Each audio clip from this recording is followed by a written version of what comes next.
మొలకల చెరువు నకిలీ మద్యం కేసులో మరో 6 మంది అరెస్ట్.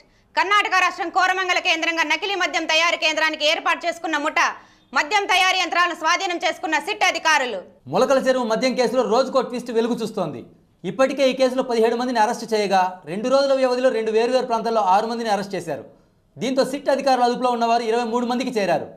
కేరళకు చెందిన జినేష్ మరో 2తో కలిసి నూతన కల్తీ మద్యం తయారీ కేంద్రానికి స్థలాన్ని వెతుకుతుండగా కర్ణాటక రాష్ట్రం కోరమంగళ ప్రాంతంలో అదుపులోకి తీసుకున్నారు. వీరిని మానపల్లి ఎక్సైజ్ కార్యాలయంలో సిట్ అధికారులు విచారిస్తున్నారు. మంగళవారం గోవాలో మరో 3 ఎక్సైజ్ అధికారులు అదుపులోకి తీసుకున్నారు. అసలు కల్తీ మద్యం ఎలా పట్టుబడిందని విచారించగా పలు ఆసక్తికరమైన విషయాలు వెలుగులోకి వచ్చింది. నిజానికి కల్తీ వ్యాపారం చేసే వారి అతి జాగ్రత్త వల్లే వారి కొంప ముంచిందని తెలుస్తోంది.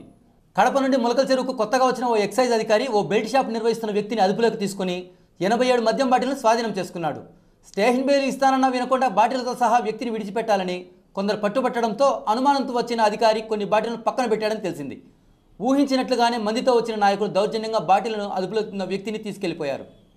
అనంతరం అధికారి వద్ద గల బాటిల్ మీద QR కోడ్ స్కాన్ చేయగా అసలు భాగోతం బయటికి వచ్చింది. సదరు ఆఫీసర్పై అధికారులకు సమాచారం అందించడంతో పకడ్బందీగా గోడౌన్ విషయం కనుగొన్నారు. ఎక్కడ తమ నిజ స్వరూపం బయటపడుతుందోనని ఒకానొక దశలో అధికారులు గోడౌన్ వద్దకు రాకముందే గోడౌన్ దహనానికి కూడా యత్నించారని విశ్వసనీయ వర్గాల ద్వారా తెలిసింది. అనంతరం నిందితుల్లో ఒకరైన కట్టా సురేంద్ర నాయుడు ఇచ్చిన సమాచారం మేరకు పలువురిని అదుపులోకి తీసుకున్నారు.